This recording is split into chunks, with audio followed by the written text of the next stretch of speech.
먼저 최근 다양한 예능과 교양 프로그램에 출연해서 다른 사람의 시선과 평가를 의식하지 않고 자신만의 방식으로 살아가는 모습을 보여서 화제가 된 분이십니다. 제가 얼마 전에 영상을 봤는데 이분께서 은퇴를 빨리 하고 싶다고 하니까 MC분이 아니 은퇴하면 뭐가 좋아요? 그래도 회사 다니는 게 좋지 않아요? 그랬더니 누가 회사를 좋아서 다닙니까? 먹고 살려고 다니는 거지? 아주 속이 다 후련했습니다. 다들 공감하시죠? 이렇게 솔직하십니다. 자, 나를 선택하며 삽니다를 주제로 기조 강연을 해주시겠습니다. 여러분, MBC 아나운서국의 김대호 아나운서님을 앞으로 모시도록 하겠습니다.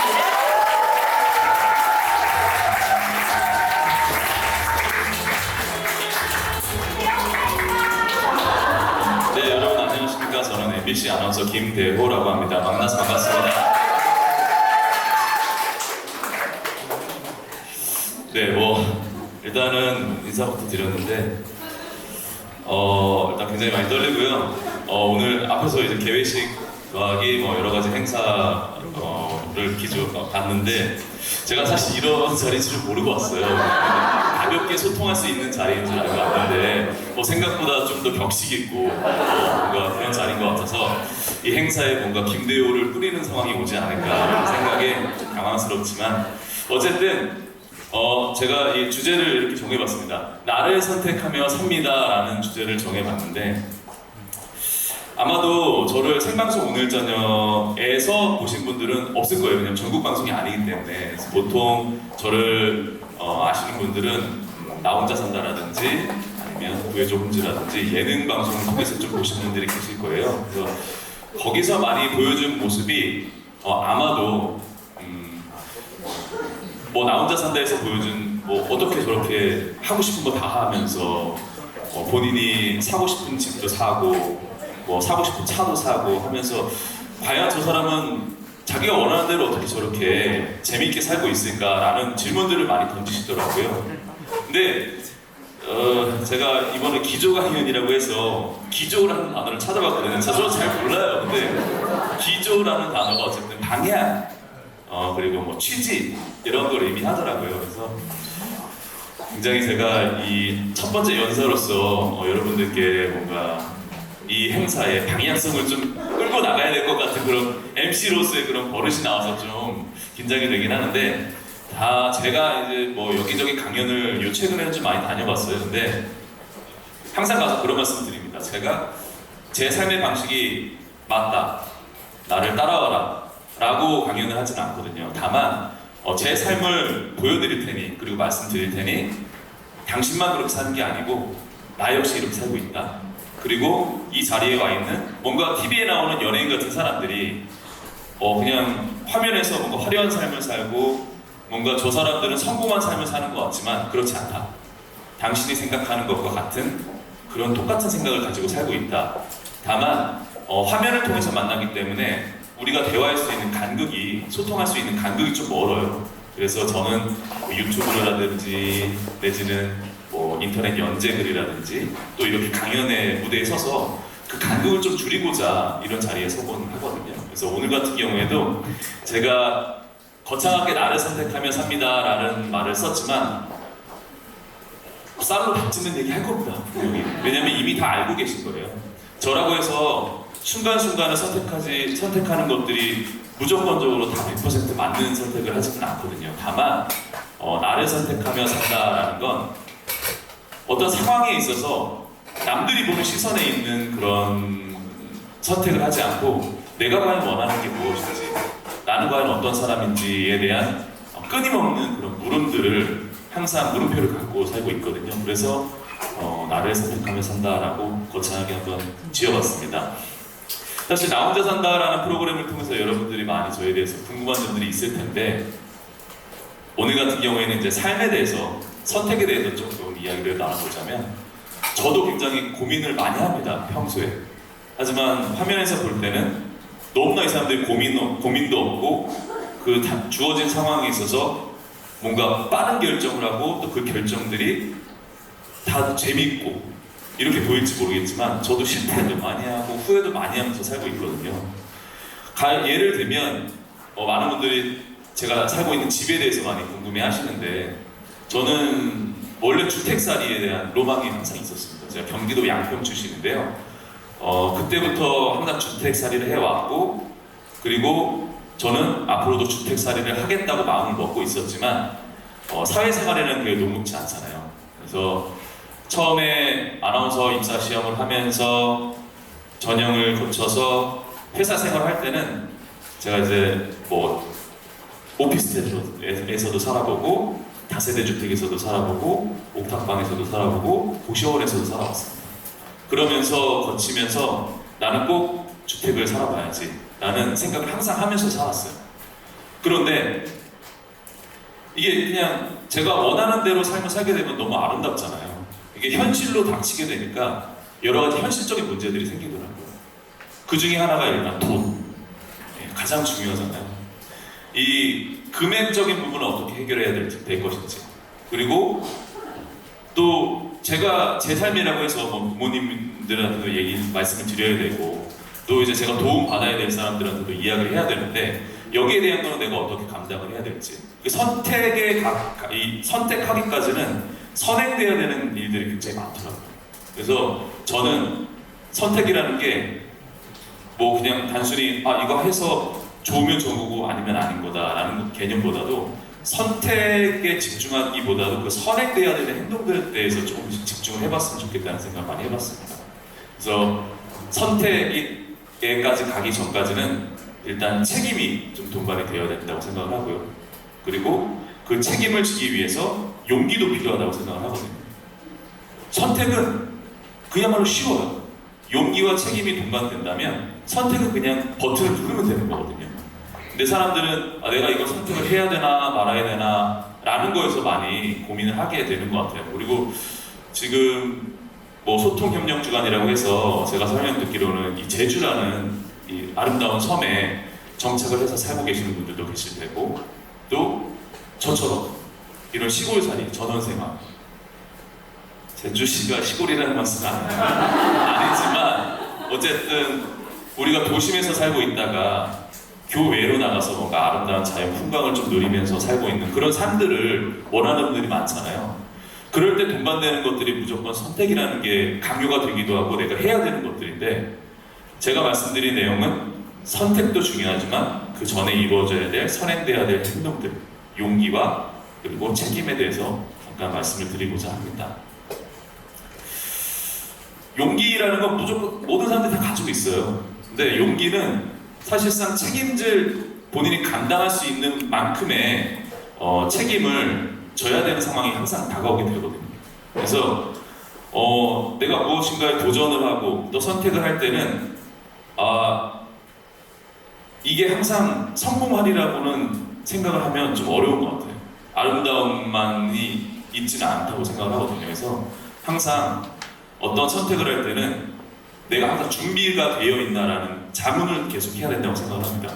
이게 정말 나한테 필요한 것인가? 내가 만약에 제주살이를 해야 되는데 하고 싶어. 그리고 제주에서 너무나 재미있게 아름답게 살고 있는 사람들이 있다. 나도 그런 삶을 살고 싶다.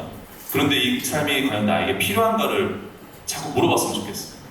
그래서 그냥 남들의 눈으로 아름다움을 보지 말고, 또 누군가가 나를 어떻게 바라보는 그 시선에 살지 말고 내가 그 상황을 자꾸 객관화를 하는 과정을 좀 거쳐야 된다고 생각을 하거든요.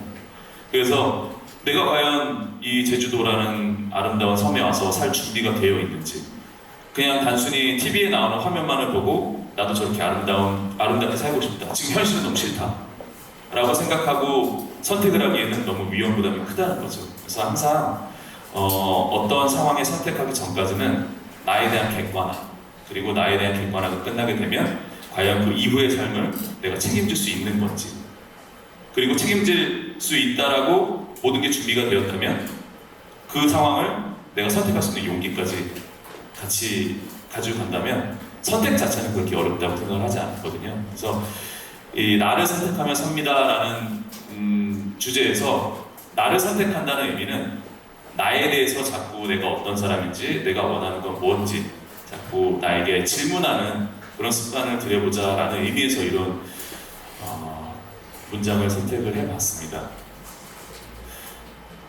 저도 이게 감당할 자신이 없었는데 사실 이 자리에 서기까지 많이 고민을 했거든요. 처음에 섭외가 들어올 때까지도. 그래서 과연 제가 많은 분들 앞에서 어떤 이야기를 어떻게 들려드려야 될지 많이 고민을 했는데 어쨌든 이런 선택에 관련된 저의 선행돼야 되는 그런 과정들이 저에게 있어서는 그게 많이 몸에 배어 있었고 또 여러분들이 화면상으로 저의 모습을 봤을 때 나타난 모습들은 그런 것들을 제가 많은 수년 동안 이렇게 제 몸에 체득을 해서 그렇게 왔을 뿐이지 저 또한 저의 인생에 이 선택이 그렇게 쉽지 않았다, 녹록지 않은 과정이 있었다라는 걸 좀 알아주셨으면 좋겠고 또 여러분들께서도 많은 선택이 있을 겁니다. 이 자리에 오시기 전까지. 그래서 그 선택을 할 때까지 만약에 선택에 대한 지금 기로에 이게 계시는 분이 계시다면 그분들은 그 앞쪽에 내가 책임질 자신이 있는지 그리고 거기에 어떤 결과가 오더라도 그걸 헤쳐나갈 용기가 있는지에 대해서 한 번쯤 생각해보는 시간이 됐으면 하는 말씀을 드립니다. 저도 지금 제가 무슨 얘기를 하고 있는지 모르겠지만 앞으로 저 두 분의 또 연사가 남아있으니까요. 두 분의 연사의 기조연사를 또 들어보시고 또 추후에 질의응답 시간도 있다고 하니까요. 제가 한 말이 만약에 이해가 안 된다면 그때 가서 또 한번 질문 주시면 제가 또 풀어드리도록 하겠습니다. 여러분 오늘 만나서 너무 반갑고요. 다음 연사께 마이크를 전달하도록 하겠습니다. 여러분 고맙습니다.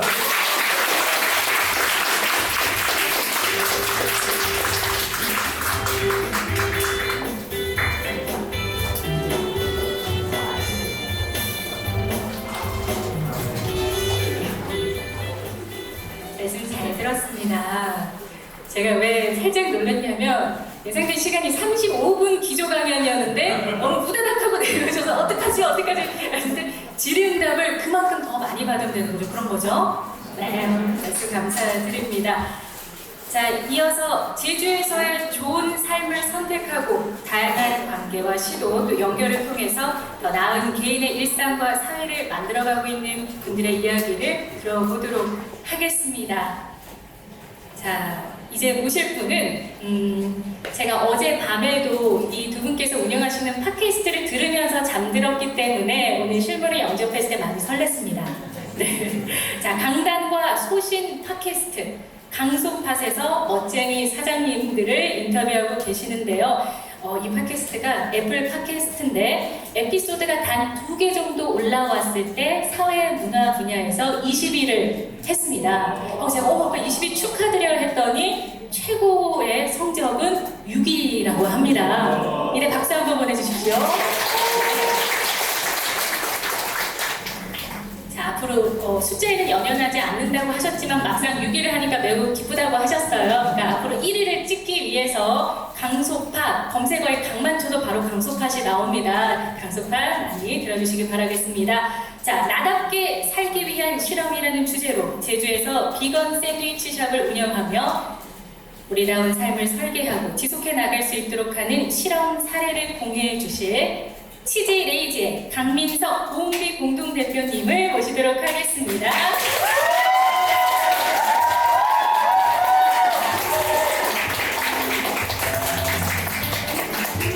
강민석 대표님 그래도 한번 얼굴을 보여주십시오. 여러분 강민석 대표님이십니다.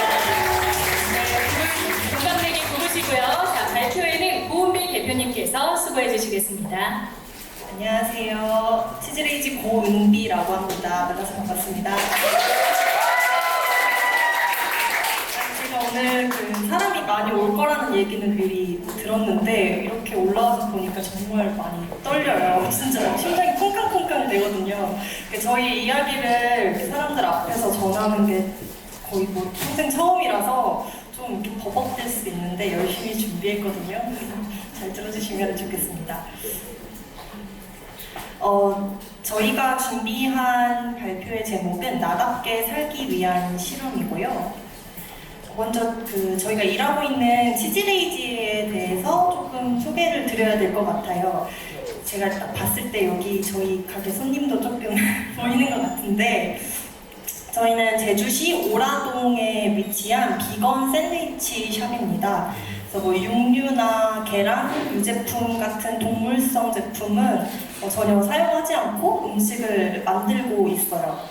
지금 2022년 5월, 그러니까 작년 5월에 처음 문을 열어서 한 1년 6개월 정도 이렇게 열심히 운영을 해오고 있습니다.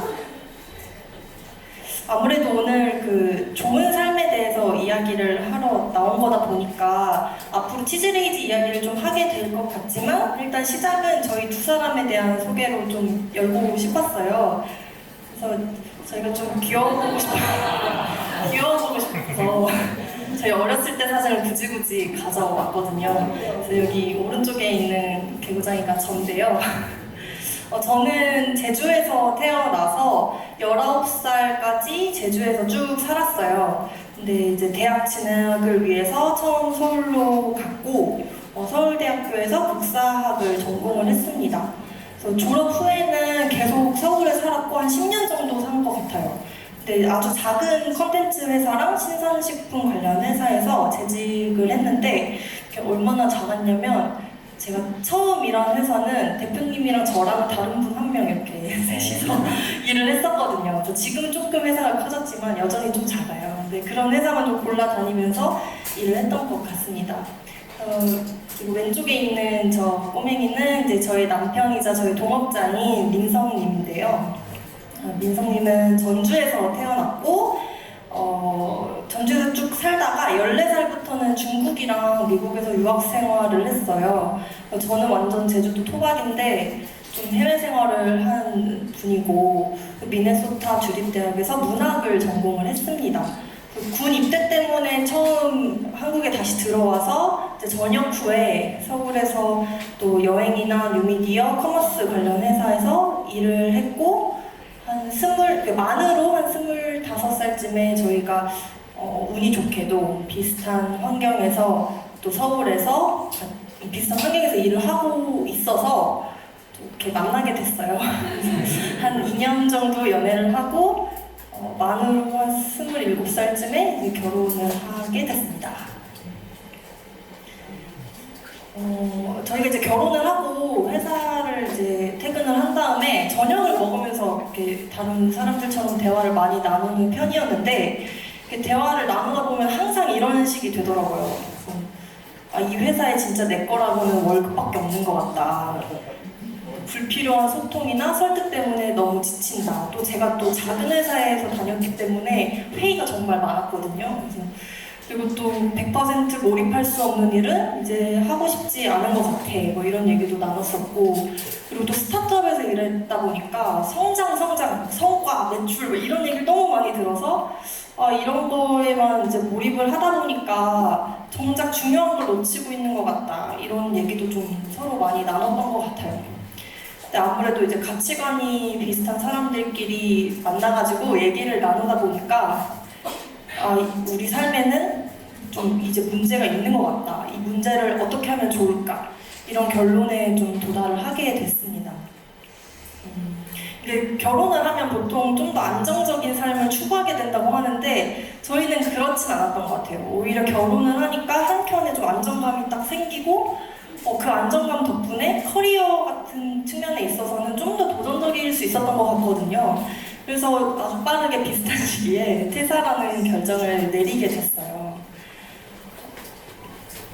퇴사를 하고 보통은 뭐 놀러도 여행도 가고 아니면 뭐 새로 구직 활동을 한다거나 그런 현실적인 것들을 많이 생각하시는 것 같은데 저희 같은 경우는 정말 그냥 대화를 많이 나눴어요. 그때 또 코로나 시기여서 바깥 생활을 못했거든요. 저희 둘이 산책하고 뒷산 오르고 이러면서 대화를 참 많이 나눴는데 그때의 대화를 좀 복기를 해보면 결국에는 우리가 어떤 삶을 살고 싶지? 이 얘기가 항상 있었던 것 같아요. 아무래도 앞서 얘기 드린 것처럼 우리 삶에 문제가 있다. 이걸 어떻게 하면 해결할 수 있을까라는 측면에서 퇴사를 했던 거다 보니까 더 그랬던 것 같은데 제가 그때 대화를 복귀하면서 작은 마인드맵을 그려봤어요.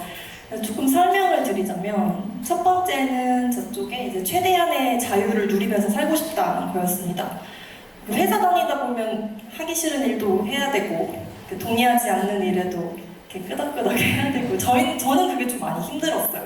아닌데요 이렇게 좀 말하고 싶고 그런 순간이 너무 많아서 앞으로는 최대한 주체적으로 결정을 내리면서 살고 싶다. 거기에 100% 내가 책임을 져야 한다고 하더라도 그런 삶을 살고 싶다는 얘기를 나눴고, 그리고 당시에 저희가 신혼부부였다 보니까 그 서울시에서 제공하는 전세자금 대출을 받았었거든요.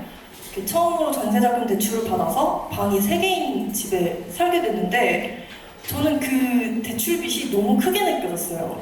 그냥 보증금 받아서 다시 갚으면 되는 돈인데도 내가 분수에 맞지 않는 삶을 사는 건가? 내가 이 정도 집에도 못 사는 사람인가? 막 이런 생각이 들더라고요. 그러다 보니까 그때 그 스트레스가 너무 컸고 앞으로는 나는 빚을 지고 싶지 않다. 그리고 투자도 저는 비슷하다고 느꼈어요. 투자도 사실 투자자가 저희한테 돈을 빌려주는 거니까 어떤 일을 하더라도 투자는 받고 싶지 않아. 뭐 이런 얘기도 당시에 많이 나눴었던 것 같아요. 그리고 이렇게 작게 일하기라는 게 있는데 또 규모가 또 조직의 규모가 커지다 보면 또 하기 싫은 일도 하게 되고 자유도가 저는 당연하게 반비례한다고 생각해서 저희 두 사람이 최대한 같이 할 수 있는 일, 더 이상 규모를 키우지 않아도 오랫동안 생존할 수 있는 일을 한번 찾아보자 라는 이야기도 많이 나눴습니다. 그리고 또 이제 대체되지 않는 존재인데 세상에 꼭 필요한 제품이나 서비스를 저희가 만약 제공할 수 있다면 쉽게 대체되지 않을 거라고 생각을 했고, 그런 일을 저희가 잘 할 수 있다면 경쟁도 안 할 수 있다고 생각을 했어요. 저희는 경쟁하는 게 싫었거든요. 그래서 그런 제품을 만들고 싶다. 그리고 또 빠른 성장이나 아니면 대단한 성과보다는 좀 단단한 내실을 좀 챙기고 싶다는 얘기도 했어요. 그래서 여기 매일 1%씩만 성장하자라는 말을 사실 지금도 저희 두 사람이 자주 하거든요. 어제보다 우리 1% 성장했을까? 뭐 이런 얘기도 하는데 빠른 성장이 오히려 독이기 때문에 그냥 1%씩만 딱 성장하자 이런 마음으로 일을 하자는 얘기도 했었고요.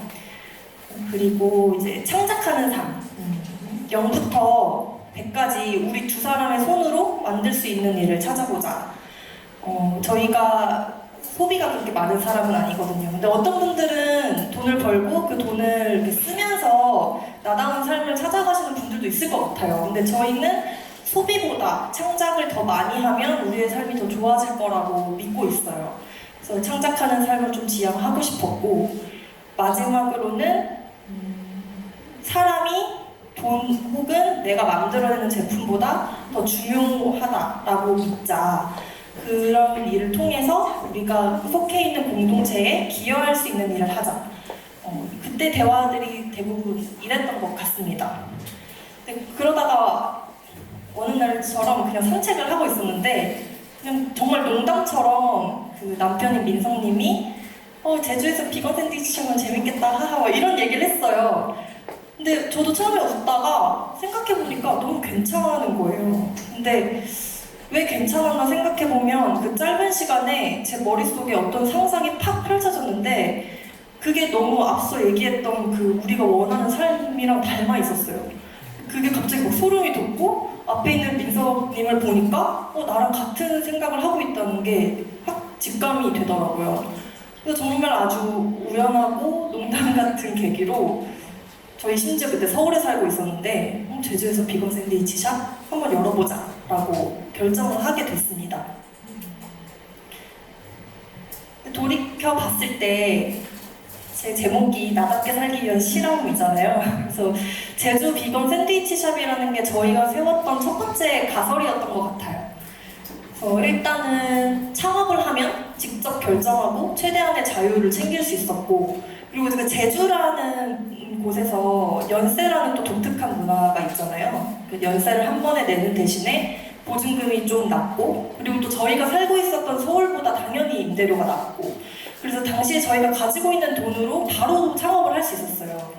그래서 그런 측면에서 제주라는 것도 마음에 들었고, 그리고 비건 음식만큼 요식업에서 꼭 필요한 제품은 사실 저 입장에서 없는 것 같아요. 그래서 그런 것도 좋았고, 그리고 비건 샌드위치라는 게 그때 당시 이런 얘기 많이 들었거든요. 망할 것 같다.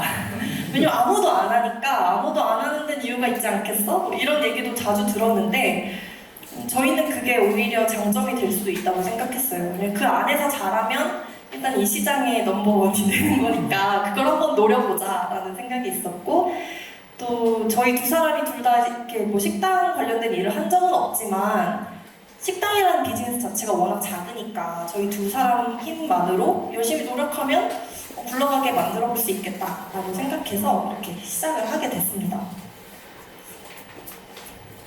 그때 마음이 딱 이랬어요. 이 작은 식당의 진짜 주인이 되고자. 그냥 사실 지금도 이렇게 막 대표님 이렇게 소개 많이 해주시는데 저는 그냥 사장인데요 이런 생각이 속에서 막 들거든요. 그냥 뭔가 서류상에 이런 대표님이 아니라 진짜 막 주인이 되고 싶은 마음이 컸어요. 그래서 저희가 한 1년 정도 준비 기간을 가졌고 그 사이에 제주로 이주를 했는데, 여기 이제 저희 민성님이 제빵을 독학했던 당시의 사진이에요.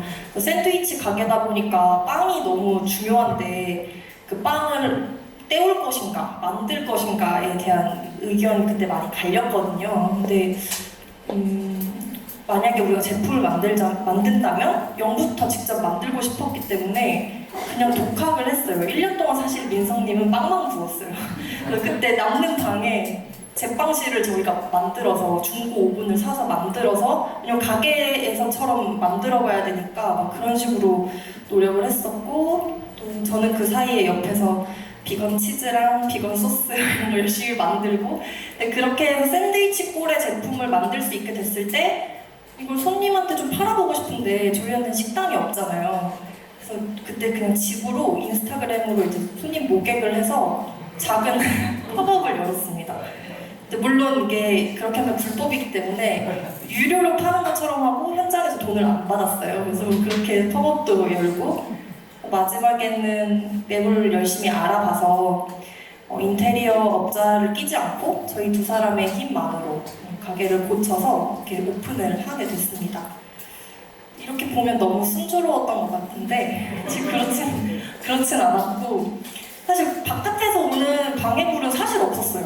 걱정만큼 있진 않았어요. 저희가 돈을 아껴가면서 1년을 열심히 버텼기 때문에 괜찮았는데 이게 마음 안에서 계속 갈등이 생기더라고요.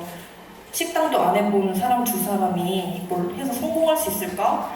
세상에 이렇게 식당이 많고 길 가다 보면 공실이 너무 많은데 이게 우리 얘기가 아니게 되리라는 법이 있을까? 막 이런 생각이 들면서 작지만 오래가는 식당을 만들려면 어떻게 해야 하지? 라는 또 문제가 떠올랐던 것 같아요. 그렇게 시작한 두 번째 가설이 이제 글쓰기였습니다. 저희가 서울에서 창업을 결심했었던 2년 반 전부터 치즈레이지.com이라는 블로그에 글을 써오고 있어요. 어찌 보면 식당이라는 게 그 성장의 한계가 좀 처음 시작부터 정해져 있는 비즈니스라고 생각을 하거든요. 만약에 식당으로 돈을 많이 벌고 좀 성공을 하고 싶으면 1호점, 2호점, 3호점 이렇게 매점 수를 늘려간다거나 아니면 고용을 늘려야 되는데 그게 저희가 원하는 방식은 아니었어요. 근데 앞서 얘기 드린 것처럼 저희는 매일 1%씩은 성장하고 싶었거든요. 그러니까 이 지금에 안주하거나 그런 평화롭게 즐기고 싶은 게 아니라 성장은 계속 하고 싶었어요. 그래서 식당과 달리 성장의 한계가 없는 무언가를 함께 가져가야겠다라는 생각으로 저희는 그 해결책으로 미디어를 삼았습니다. 지난 2년간 저희가 매주 1회씩 뉴스레터를 발송했고 100만 구독자보다 100명의 구독자가 소중하다라는 마음으로 여전히 블로그를 운영하고 있어요. 실제로는 150분 정도가 지금 구독을 하고 계신데 진짜 작은 숫자인데 저희한테 너무 소중한 게 저희가 뭐 네이버 블로그나 아니면 뭐 유튜브 같은 플랫폼을 이용하지 않고 직접 개발한 블로그에 글을 쓰고 있거든요. 사실 독자님들 입장에서는 구독을 하는 허들이 정말 높다고 생각해요. 그런데도 이제 150분이 저희의 블로그를 매주 지켜봐 주시고 있다고 생각하니까 참 감사하다고 생각을 하고 있고, 덕분에 지금까지 광고비는 단 한 번도 쓴 적이 없고 느리더라도 단단하게 성장하면 된다라는 마음으로 글쓰기를 지속하고 있습니다. 그렇게 저희 이번 해 5월에 첫 생일을 무사히 맞았고 그때 기념 멤버십 티셔츠도 만들어서 이렇게 판매를 했어요. 이 티셔츠를 입고 오시면 평생 저희가 1,000원씩 할인을 해드려요. 그래서 멤버십 카드는 없지만 멤버십 티셔츠는 있는 식당이 됐고, 그리고 또 미디어의 연장선에서 저희는 글로 돈도 벌어보고 싶거든요. 그래서 첫 디지털 유료 콘텐츠인 이제 Too Small to Fail이라는 소책자를 발행을 했습니다. 망하지 않을 만큼 작은 식당을 창업하려면 어떻게 해야 되나 하는 저희의 경험담을 담은 작은 책자예요. 근데 저희가 두 사람이서 일하다 보니까, 그리고 또 그 시간이 좀 오래되다 보니까 계속 또 새로운 문제가 마음속에 생기더라고요. 뭐 보통 이렇게 마음의 결핍 같은 거는 외적으로 문제가 없을 때 생기나 봐요. 그래서 저는 그 당시에 이런 생각을 많이 했어요. 우리 민성님 제가 참 존경하고 좋아하지만 민성님 말고 우리랑 닮은 사람, 그리고 내가 앞으로 더 닮고 싶은 사람을 자주 만나고 싶다. 그런 사람들이랑 연결되고 싶다는 생각도 많이 했고, 그리고 그런 사람들이랑 솔직하고 깊은 대화로 내 남은 시간들을 채우고 싶다라는 생각을 자주 했어요. 근데 그때까지만 해도 그 대상이 저한테 손님들이었거든요. 손님들이랑 소통하면서 이런 결핍이 채워지다 보니까 더 이 갈망이 커졌던 것 같아요. 내가 가만히 있어도 이런 좋은 사람들이 나한테 다가와 주는데 내가 직접 찾아다니면 얼마나 더 멋진 사람들을 만나게 될까, 그런 생각을 당시에 많이 해서 이제 세 번째 가설로 우리가 동료를 찾으러 다녀보자 라고 마음을 먹게 됐습니다. 작년 말에는 2022년을 회고하는 작은 대화 모임을 열었어요. 그때 5분이 오셨고 저희 두 사람까지 총 7명이서 이야기를 나눴는데, 그때 무려 5시간 동안 모여서 회고에 대한 이야기를 나누고 저희가 준비했던 비건 음식을 같이 나눠 먹는 그런 자리를 마련했습니다. 그때 제가 너무 뿌듯했던 게 10년 정도 제주에 사셨던 분이 계셨는데 나가면서 10년 동안 제주에서 나눠본 대화 중에 제일 좋았다라고 하셨어요. 근데 제가 그게 너무 좋아서 동료를 찾으러 다니길 참 잘했구나 라는 생각을 했었고, 두 번째로는 치즈레이즈를 빌려드립니다 라는 프로젝트예요. 저희가 그 손님 중에 사장님 손님이 참 많이 와요. 저희가 블로그에 창업 이야기를 많이 써서 그런 것 같기도 한데, 그런 사장님 이야기들을 들을 때 나 좀 잘하고 있구나, 내 삶 꽤 괜찮구나, 이런 감각을 많이 얻었던 것 같아요.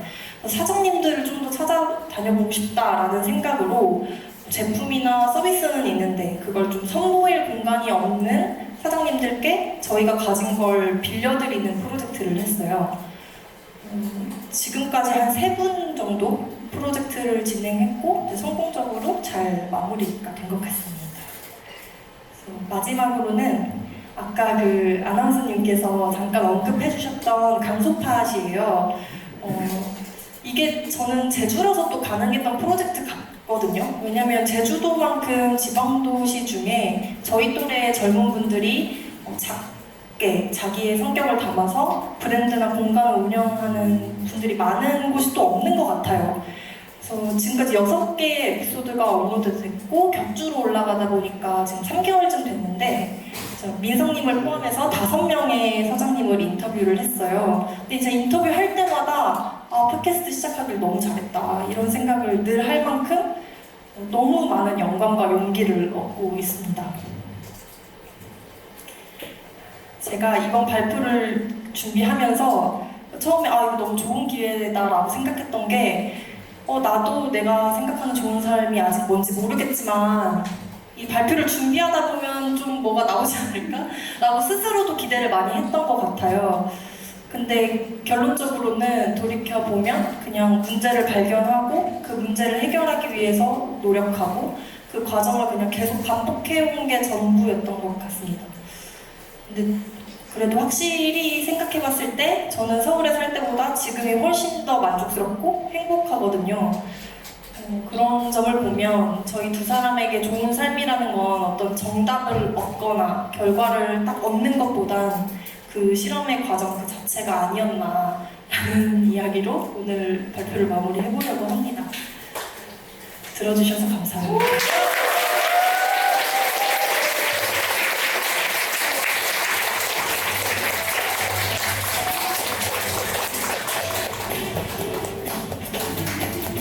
네, 실험의 과정이 아니었나 라는 말이 아주 인상 깊게 남습니다. 발표 감사드립니다.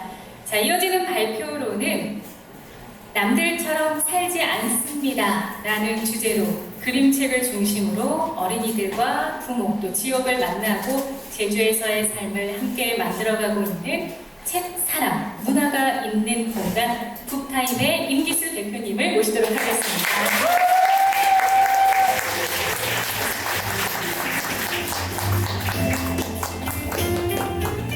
안녕하십니까. 서귀포 쪽에 책방이라고 할까? 서점이라고 할까? 하여튼 그런 공간을 운영하고 있는 임기수라고 합니다. 반갑습니다.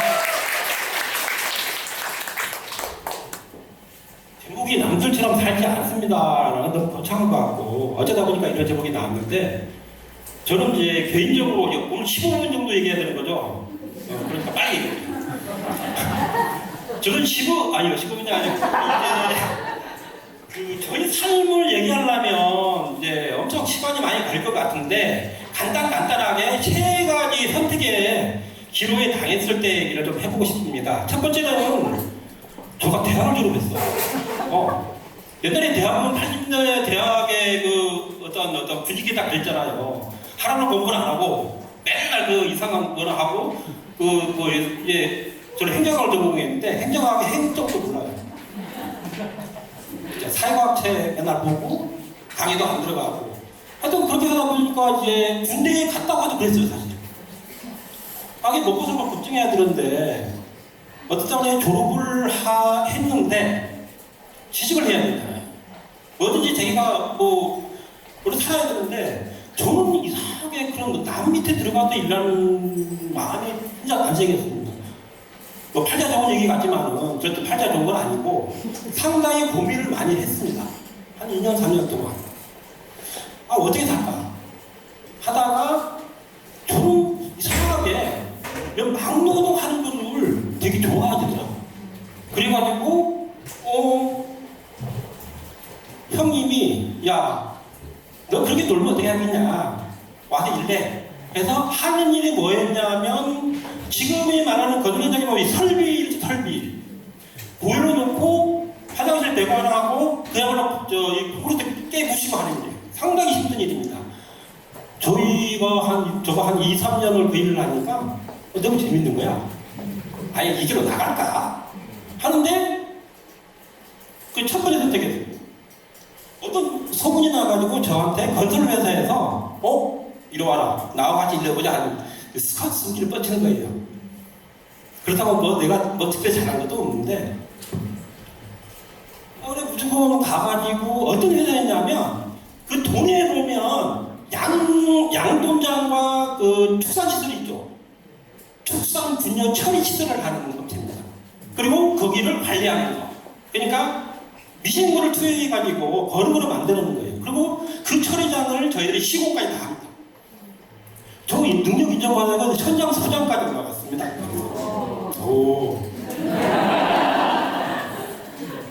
거기서 저 느꼈던 건 뭐냐면 현장 소장을 맡을 수 있는 능력이 생겼던 건 뭐냐면 내가 잘해는 절대 아니었습니다.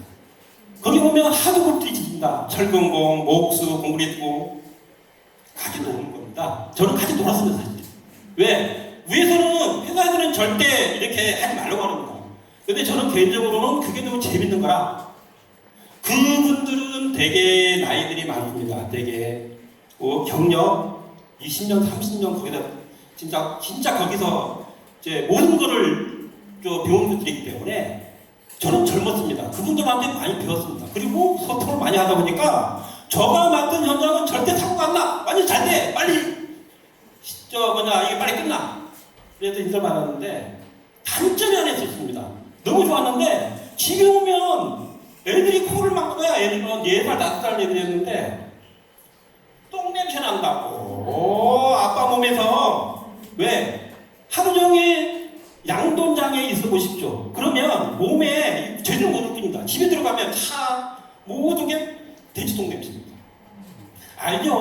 내 양도장 가면 어떤 냄새 나는지 그거를 몇 년 동안 계속 하고 두 번째는 뭐냐면 저거 그거 싫었던 건 아닙니다. 집에 가는 시간이 거의 11시 전에는 못 갑니다. 그 현장에서 일하는 분들은 끝나면 집에 가면 되는데 저희들은 이제 사무실로 들어가야 됩니다. 그리고 나의 일은 없어. 근데 무예품이 계시잖아. 퇴근 안 해. 그러면 눈치만 보고 하늘 봤다 땅 봤다 가야 되는데 애들은 나를 기다릴 건데 참. 하여튼 그런 식으로 몇 년을 보내고 특히 휴일이 없습니다. 저들은 현장은. 알잖아요. 아니 현장에 일하는데 나가봐야 돼. 그러다 보니까 몇 년 동안 하루도 못 쉬고 계속 나가야 돼. 저는 그때 젊은 시절이었지만 야 과연 이렇게 살아도 되는 건가? 하다가 어떤 결정적인 또 선택 계기가 있었습니다. 그런 과정에서도 집에 오면 가끔가다 빨리 올 때가 있거든. 우리 진짜 아내가 보험스파 여기 애들 노래를 봤는데 책을 읽으러달라는 거야. 저는 개인적으로 지금은 저는 책방을 하고 있지만은 책 별로 안 좋아합니다. 별로 싫어하고. 근데 저한테 주는 게 뭐냐면 이 그림이 있는 책. 그야말로 지금 말하는 그림책이죠. 그 책을 자기 전에 애들 아들들인데 장례에서 읽어달라는 거야. 와 세상에 처음 경험이었습니다 사실. 근데 애들은 이제 양육에 두잖아요. 자기 전에 그러면 윌리는 기차에서 내려가지고 어디 갔습니다. 뚝 떨어져. 애들은 올려. 내내 올려. 왜냐면 내가 졸리니까. 그런 과정이 반복되는 거예요. 그러다가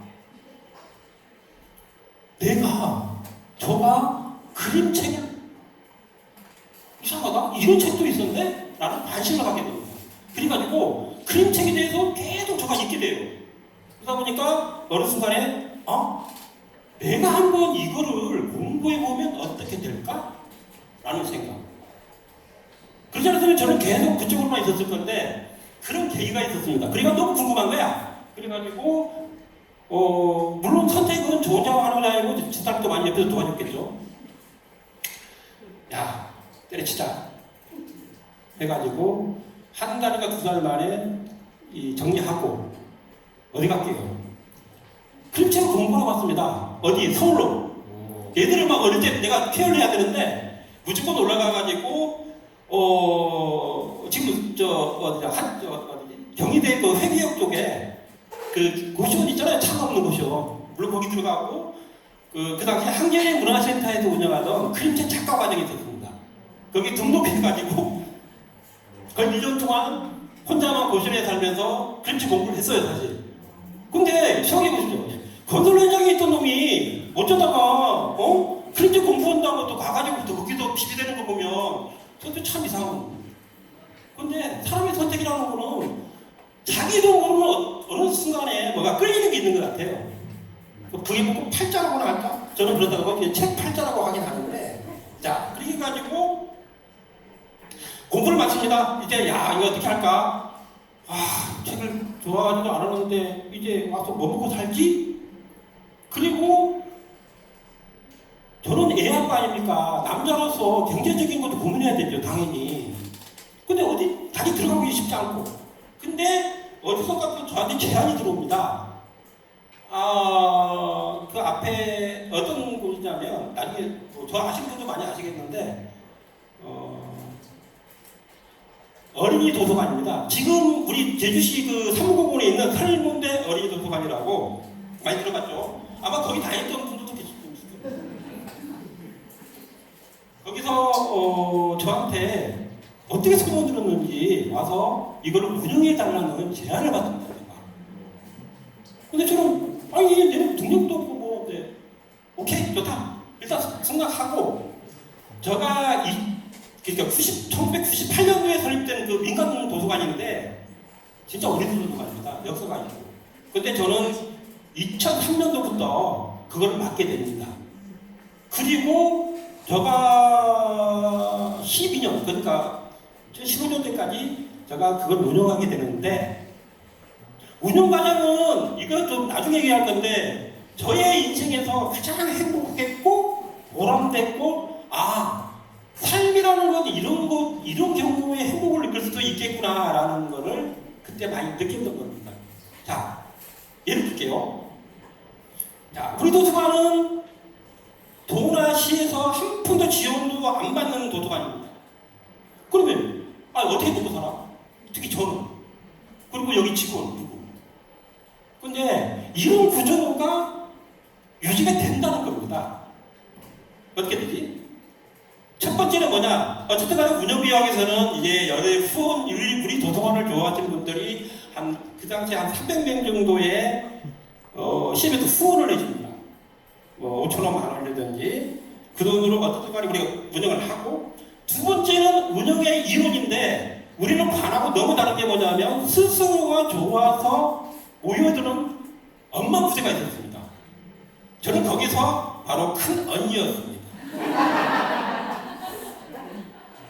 모든 소통이나 모든 과정이 우리는 결제 라인이 없습니다. 하자 하면 모여서 밤새든지 아니면 우리 책축제 하자 하면 책축제 과정이 한 보름 전부터 시작하면 누구나가 자꾸 적어봅니다. 그분들이 누구냐? 엄마들은 저가 어릴 때 애들 뽑고 와가지고 여기서 키운 애들이기 때문에. 그리고 소속감이 엄청납니다. 집에 돈을 못 가져가도 저는 엄청 사람 부자였습니다. 행복했고. 그리고 이렇게 인정받아가지고 좀 자랑 좀 하겠습니다. 2008년인가 2009년도가 저한테 상을 줍니다. 그 당시 문화관광부인가? 문화관광부 상 장관상 준다고 저는 안 올라갔죠. 왜냐면 그 장관이 싫어가지고. 보니까 또 지금도 장관하고 있더라고요.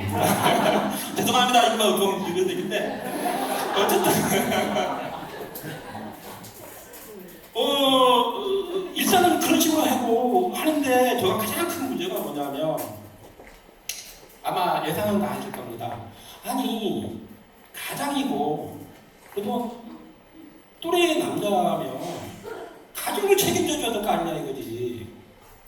아니 달에 그래도 얼마라도 집에 갖다 줘야 되는데 이걸 어떻게 운영해?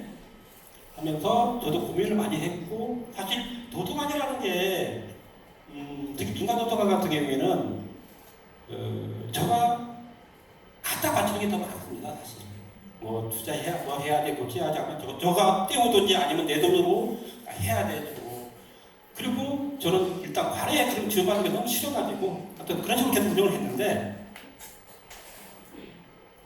한 10년 이상 운영하다 보니까 나는 좋아. 맨날 세미나니 매년 육지에 어디 가 회의 가지 회의 가지 그러는데 가장 겁나는 우리 집사람이 아내가 당신 이제는 할 만한 거 아니다. 그럼 나는 어떻게 하라고 이제 나이에. 그래서 계속 못 주더라고요. 근데 또 이상하게 또 하나의 선택이 또 저한테 제한이 들어옵니다. 또 그러면 제한이 뭔지 또 뭔가 저도 막 도서관에 할 걸 다 했다 생각했어요. 저가 내 임무는 다 했다. 여기서는 어느 정도 정리해야 되겠다 생각하는 와중에 내 아는 지인분이 서귀포로 내려가라.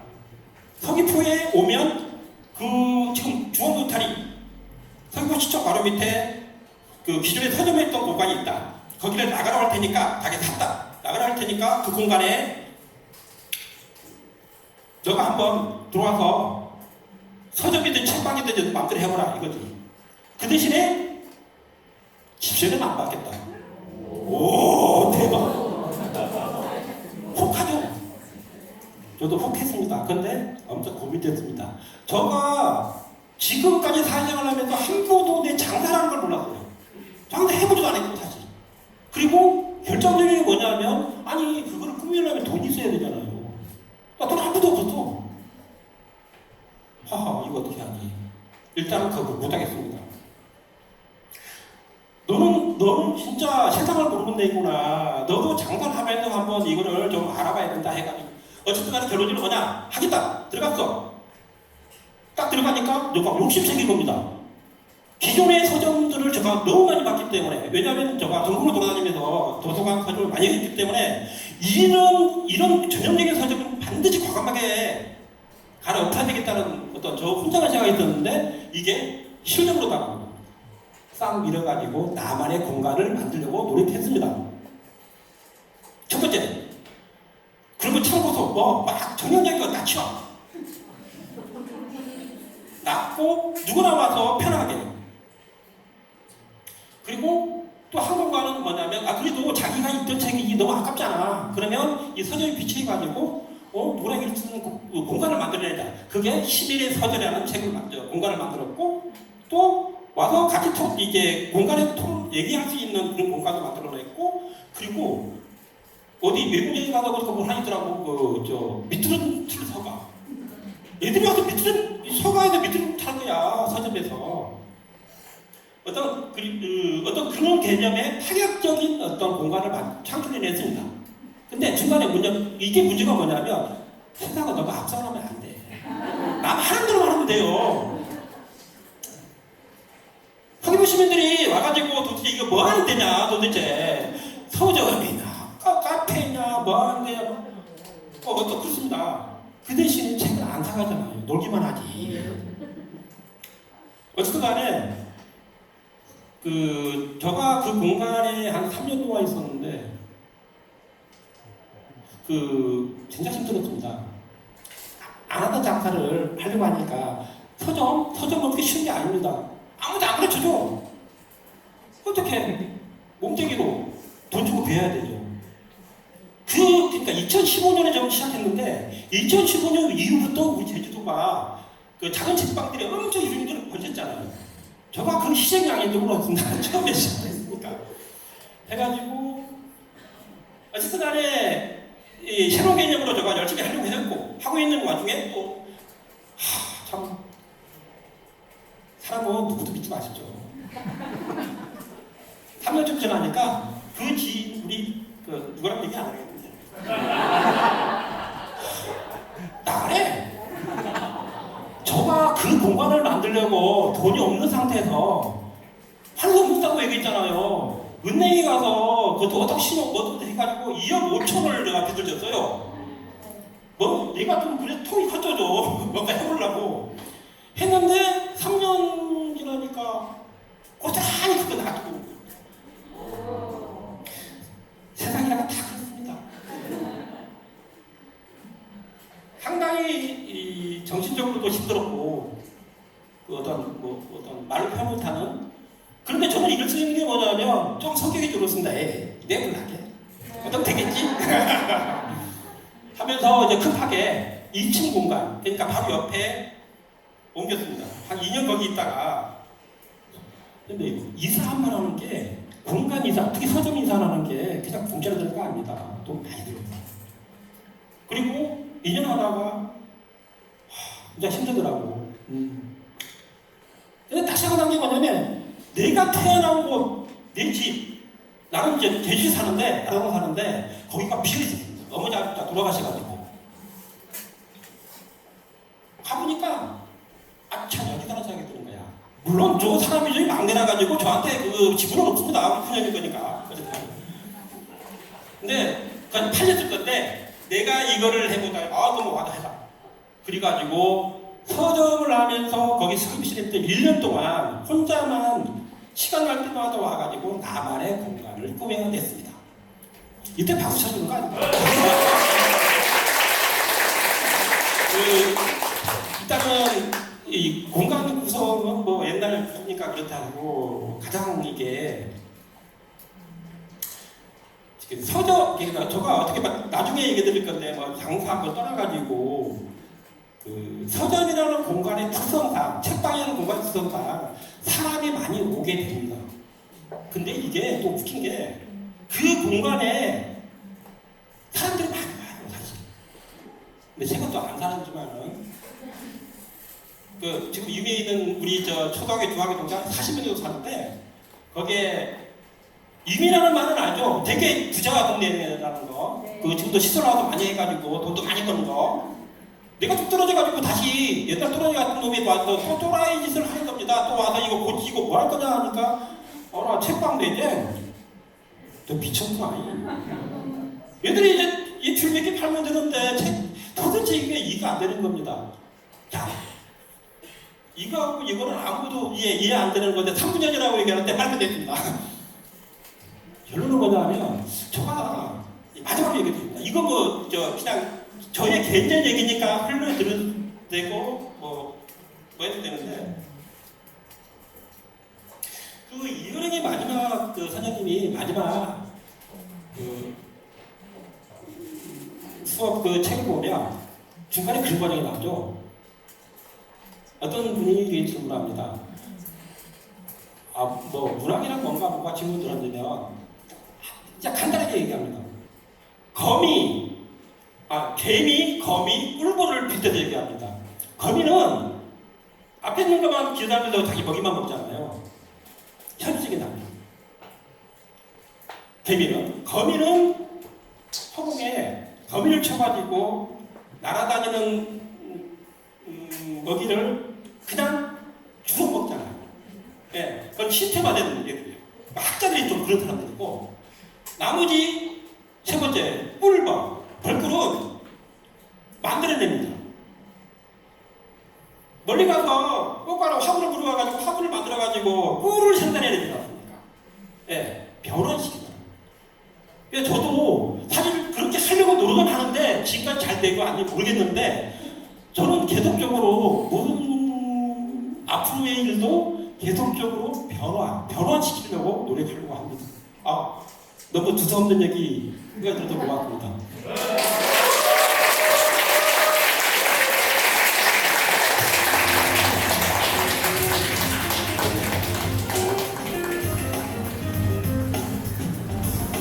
자, 그럼 대담과 질의응답을 진행해 주실 치즈레이즈의 고은비 대표님께 마이크를 넘기도록 하겠습니다. 여러분 큰 박수로 맞아주세요. 아나운서분들 계시고 기수 대표님 아까 보니까 완전 무대 체질이시더라고요. 근데 제가 이렇게 모더레이터가 되었다는 게 좀 뭔가 믿기지가 않네요. 치즈레이즈 고은비입니다. 제 옆에 제가 모더레이터 역할 하는 동안 치즈레이즈 이야기 들려줄 민성님도 나와 계시거든요. 그러니까 인사를 제대로 못해서 간단하게만 인사 부탁드릴게요. 네, 안녕하세요. 치즈레이즈 함께하고 있는 강민석입니다. 반갑습니다. 제가 대담을 준비하면서 어떤 이야기를 듣게 될까 진짜 상상을 많이 했어요. 근데 처음 그 포스터를 봤던 순간이 기억이 나거든요. 내가 나답게 살기 위한 실험을 하다가 나를 선택하며 살기로 하고 나중엔 남들처럼 살지 않게 되는 건가? 그러니까 이 제목이 너무 강렬한 거예요, 이 세 개가. 그래서 어찌 보면은 아주 다른 삶이지만 또 핵심에는 비슷한 메시지가 있는 것 같다고 생각도 들었어요, 듣다 보니까. 그래서 일단 그 세 분의 연사님께 서로의 이야기를 어떻게 들으셨는지, 혹시 만약 듣다가 궁금한 점이 있었으면 서로 또 질문도 나눠보는 그런 시간 먼저 가져보면 좋을 것 같습니다. 대호님 먼저 해주시겠어요? 저는 일단 치즈레이즈. 네, 맞죠. 너무 열심히 사시는 것 같다는 생각을 해봤습니다. 레이지라고 들어있는데 저희가 레이지하진 않아요. 그러니까요. 예, 너무나 체계적이고 너무나 열심히 사는 모습을 보여주셔서 또 들려주셔서 저 개인적으로 너무 뜻깊게 또 들었고, 또 우리 대표님은 너무나 큰 책임을 갖고 사신다. 나는 이 정도의 책임을 지면서 살 용기는 없다. 하지만 정말 아까도 말씀하셨지만 내 가정이 있고, 물론 그 가정의 훌륭한 아버지시지만 그 이외에 책임져야 될 것들은 사실 저는 회피하는 경향이 좀 있거든요. 제가 책임질 수 없는 부분들은 저는 오히려 그 부분을 회피하고 내가 책임질 수 있는 선에서만 사는 인생을 좀 살아왔는데, 그 이상의 책임지는 인생을 사시는 거 보고 정말 그릇이 큰 분이구나 라는 걸 좀 느꼈습니다. 예, 반성을 많이 했습니다, 지금. 너무 공감돼요, 정말. 그럼 기수 대표님은 어떻게 들으셨나요? 저는 진짜 아까 이게 PPT 자료를 써오면서 그 창업 과정이나 아니면 이제 소통 과정의 그 구체적인 현실적으로 보여주는데 저 진짜 반성 많이 했어요. 내가 저렇게만 했으면 나 지금 이런 진짜 그거 저도 해보려고 들었는데 보통 그 부지런함과 그 노력과 없으면 안 된다는 거 아시잖아요. 저는 성격이 진짜 그걸 못하겠더라고. 아니 저도 그렇게 해가지고 홍보 많이 하고 뭐 이렇게 타임 하면 대박 나죠. 근데 그걸 못하. 진짜 이거는 진짜 우리는 쉽게 생각하는 것 같지만 이 혼자의 성취감과 부드러움과 이제 끈기 그런 게 있어야 될 것 같습니다. 저는 진짜 너무 좋게 된 것 같습니다. 높게 사주셔서 저는요.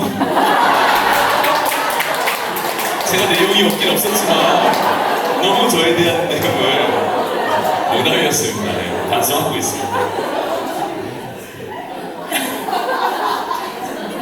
네, 의견도 들어보면서 또 제가 얘기를 했기 때문에 만약 좀 덧붙이고 싶었던 거 있었으면 또 함께 들려주시면 좋을 것 같아요. 저는 뭐 은비님이 워낙 말을 잘 해주셔가지고 덧붙일 이야기는 따로 없는 것 같고, 일단 저는 대호님하고 기수님 두 분의 말씀 중에 일단 선택이라는 단어가 가장 와닿았거든요. 저도 서울에서 제주로 넘어오면서 선택의 기로에 섰었고, 그때마다 뭔가 지금 돌이켜보면 최대한 합리적이게 좀 논리적이게 선택을 하려고 했지만, 돌이켜보면 아까 교수님이 말씀하셨던 것처럼 뭔가 나를 그냥 사로잡는 이유를 모르겠는 뭔가 그런 아이디어여서 나중에 이제 치즈레이즈를 왜 시작하게 됐냐, 왜 비건 샌드위치샵이냐라는 질문을 받았을 때도 뭔가 그냥 망상에서 시작할 수도 있겠다. 근데 이게 너무 좀 허무맹랑한 대답일 것 같아서 최대한 멋있게 포장을 하고 싶었는데 그게 잘 안 되더라고요. 그래서 두 분도 그런 선택의 기로에 섰었구나라는 게 저는 엄청 인상 깊었습니다. 저 개인적으로 뭐 아까는 두서없이 너무 말씀드렸지만 저도 들으면서 방금 말씀하신 것처럼 그 제가 좋아하는 책 중에서 저는 보통 이제 만화책을 많이 보는데 제가 이제 글이 적혀 있는 책을 본 것 중에서 제가 제일 좋아하는 책이 다카시 아유무라는 일본 작가가 쓴 러브 앤 프리라는 여행 추기가 있는데요. 거기서 나온 게 세 분은 우리 네 분은 다 공감하실 것 같아요. 그리고 앞에 계신 분도 공감하시겠지만 소름이 돋을 정도의 전율에는 거짓은 없다라는 구절이 있거든요. 그러니까 어떤 선택에 있어서 이게 맞다 틀리다는 내가 제일 먼저 알게 되는 것 같은데 그걸 본능적으로 다들 이렇게 알게 되신 분들 같아서 저도 같이 얘기를 하면서 굉장히 공감을 좀 많이 했던 순간이었던 것 같습니다. 저에게 이런 멋있는 문장이 필요했던 것 같아요. 그래서 저도 들렸잖아요. 촬영했지 않습니까? 저는 자신이 없어서. 너무 그 서로 이야기를 엄청 몰입해서 들어주신 것 같아가지고 근데 저도 정말 마찬가지였거든요. 제가 아까 그 비건 샌드위치샵 아이디어를 들었을 때 정말 소름이 돋아서 만져보라고 막 그랬었거든요. 그래서 공감이 되는 것 같아요. 또 제가 좀 이렇게 질문을 몇 개 준비를 해왔는데 첫 번째 질문은 대호님께 드려보려고 해요. 그러니까 그 얘기 나눠주실 때 책임이라는 걸 정말 강조를 많이 해주신 것 같아요. 이 책임이라는 게 모두가 선택을 하면 당연히 져야 하는 거지만 그게 무서운 이유가 내가 어느 만큼 책임질 수 있는지 사실 단번에 알기 어려워서라고 저는 생각을 하거든요. 그리고 또 그 책임의 선을 알아가는 과정이 나를 알아가는 것과 별로 다르지 않은 것 같기도 해요. 대우님이 내가 책임질 수 있는 선이라는 걸 좀 알아갔던 어떤 시행착오의 경험이 있다거나 그런 게 있으면 좀 듣고 싶습니다. 저는 개인적으로 책임이라는 걸 계속 지어오면서 저의 선을 그은 건 맞는데 저는 한 번도 후회를 해본 적은 없습니다. 왜냐하면 어차피 남들이 책임져 주지 않거든요. 해결은 내가 해야 되고 결차해지라는 말이 있잖아요. 아무도 날 책임져 주지 않아요. 하지만 내 인생에 있어서 책임져 줄 수 있는 부분들은 아까 말씀하신 것처럼 정말 내 주변에 있는 가족은 정말 조건 없이 날 책임져 줄 수 있는 부분이긴 하지만 그건 정말 추후에 정말 내가 아무것도 없을 때 기댈 수 있는 곳이지 그걸 이제 계속해서 의지하다 보면 내가 책임지지 회피하게 되거든요. 그래서 저는 항상 그 책임의 선은 내가 감당할 수 있는지 없는지 내가 이걸 해놓고선 마음이 아픈지 안 아픈지에 대한 그 부분인데 저는 아직까지는 그 선택에 대한 후회는 해본 적이 없어요. 너무나 그 선택에 대해서 어쨌든 내가 바라보는 시각 그리고 내가 결정을 한 것이기 때문에 저는 오히려 뿌듯함을 느꼈지 후회해 본 적은 없기 때문에 아직까지도 그 선은 계속해서 확장해 나가는 중인 것 같아요. 그게 뭔가 안정적인 선택만 해서 후회한 적이 없는 게 아니고 선택을 하면 어차피 내가 책임질 거니까 후회를 안 하셨다는. 책임이라는 건 좋은 것도 책임을 나쁜 건 당연히 책임을 져야 되지만 좋은 것도 책임을 져야 된다고 생각하거든요. 책임이 갖는 부정적인 의미를 그렇게 해석해서 그런 거지 저는 좋아도 좋고 나빠도 좋아요. 왜냐면 좋으면 당연히 좋은 거지만 나쁠 경우에는 우리가 다 잃는다고 생각을 하지만 모든 순간이 다 얻어가는 과정이라고 생각을 하거든요. 그래서 저도 신입사원이라는 그 오디션 프로그램을 진행하면서 내가 왜 이렇게 힘들게 직장을 구해야 되고 남들한테 욕까지 먹어가면서 왜 사람들한테 쟤는 제 경쟁자니까 쟤는 떨어져야 돼 이런 말을 들으면서까지 왜 해야 되는지에 대한 의문을 가지고 있었는데 사람이 사실 책임져서 실패한다는 의미를 뭔가 내가 진흙탕에 많이 굴고 내 몸에 지능이 묻고 약간 먼지가 묻는다고 생각하지만 사실 이 먼지가 우리 눈에 보이지 않을 뿐이지 이 우리 몸에 달라붙는 먼지나 진흙은 나중에 하나의 금덩이를 만들기 위한 금가루를 묻히는 과정이라고 생각을 하거든요. 그래서 저는 좋은 것도 당연히 좋지만 나쁜 것도 좋다라는 마음을 가지고 있어서 책임에 대한 그런 부담감은 거의 없는 편이에요. 아마 그 기수 대표님만큼 몸에 금가루와 흙먼지 많이 묻힌 만드시는 님은 나을 것 같아요. 거의 금덩이 집에 쌓아놓고 사실 것 같은데 공감하시나요? 책임에 대한 이야기. 책임은 잘 어려운 말입니다. 사실 그게 우리는 말로만 책임이라는 그 글자인데 저는 사실 개인적으로 막 어려운 걸 너무 싫어하고 또 복잡한 것도 싫어하는 스타일이고 또 고민을 많이 안 하는 스타일입니다. 근데 그러다 보니까 책임져야 될 거를 자꾸 회피하려고 하는 그런 아주 안 좋은 습관이 계속 생기더라고요, 저한테는. 예. 빨리 어떤 문제가 있으면 빨리 해결을 하고 그거를 빨리빨리 정리를 해야 되는데 저는 계속 그거를 피하려고만 했던 어떤 안 좋은 그 경우가 제가 책방을 하면서 계속적으로 어려움을 닥치니까 저는 어떤 식으로 이해를 가진다면 야, 니네 봐라. 우리 주위에 보면 뭐 공부 잘하든지 뭐 어째 해가지고 취직 잘 해가지고 뭐 공무원이든지 뭐 직장에 다니게 되면 정년 퇴임까지 물론 그 과정이 힘들겠죠. 꾸준하게 다른 일도 하나도 안 하고 계속 그 길만 가다가 정년 퇴임해가지고 뭐 이렇게 되잖아요. 근데 저 같은 경우에는 계속 새로운 거 부딪히면서 계속 그런 어려운 삶을 살 거예요. 근데 아까 말한 대로 과연 누군가는 책임을 져야 될 때가 있고 책임을 빨리빨리 해결해야 될 거 있는데 저 같은 경우에는 그걸 계속 날마다 계속 부딪히는 경우가 많거든요. 근데 그 책임의 해결 방법이라는 게 정해진 건 아니잖아요. 네. 근데 이상하게 내가 하나를 해결하면 또 이게 나오는 거야. 해결하는 문제들이. 그게 책임인지 뭔지 모르겠는데 그러다 보니까 내가 자꾸 회피를 해야 되는 거 그거를 모른 척하게 되는 아주 나쁜 습관이 들었다는 겁니다. 지금도 마찬가지입니다. 근데 그거는 아마 다른 사람도 그런 게 좀 있지 않을까? 네, 저희도 사실 비할 바는 아니지만 같은 자영업자로서 그 매일매일 책임을 지고 문제를 해결해 나가야 된다는 게 너무 공감이 돼요. 그러니까 선배 사장님들도 항상 비슷한 얘기를 해주시더라고요. 또 기수님한테 또 제가 추가로 또 묻고 싶었던 질문이 있는데 그 오늘 신청해서 여기 와주신 분들이 신청을 할 때 질문이랑 신청 동기를 이렇게 써서 주셨더라고요. 제가 그걸 꼼꼼히 읽어봤는데 나답게 살고 싶고 좋은 삶을 살고 싶은데 가장 어려운 게 타인의 시선을 극복하는 거다라는 얘기였어요.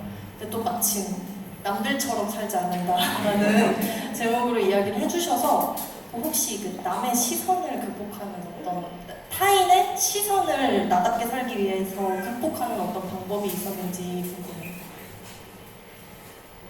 궁금해요. 진짜 어려운 질문인데 저는 개인적으로는 진짜 남의 시선을 많이 인식 안 하는 스타일입니다. 워낙 제가 뭐 잘할 것도 없고 뭐 그렇게 특별한 사람도 아니기 때문에 남들하고 묻혀가는 스타일이고 그러다 보니까 툭 튀는 행동도 별로 안 했고 근데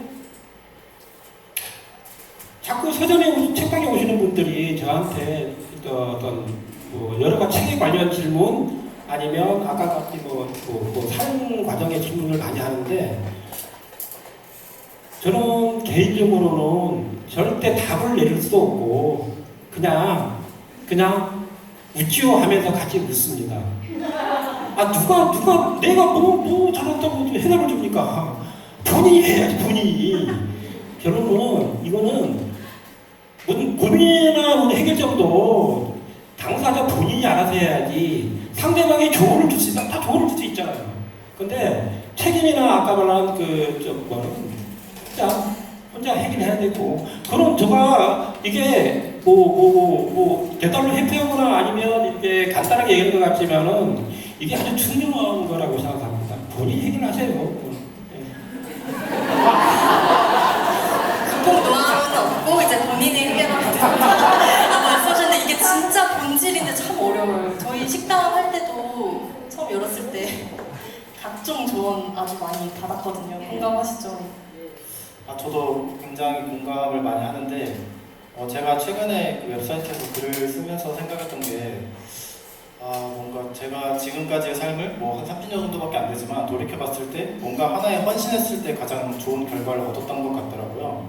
뭔가 뭐 물질적 풍요로움 뭐 이런 거라기보다는 관계도 저는 이제 은비님과 결혼을 하고 깊게 다지면서 거기에서 나온 성취가 굉장히 컸거든요.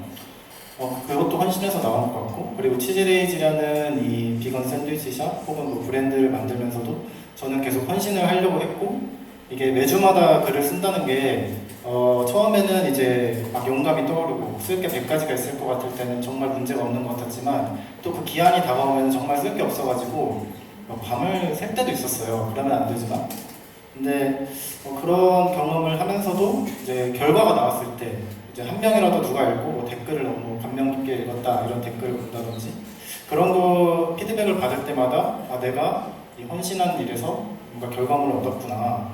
근데 저는 그게 이게 제가 이 일에 책임을 졌기 때문에 이런 뿌듯함이 따라올 수 있었다고 생각을 하거든요.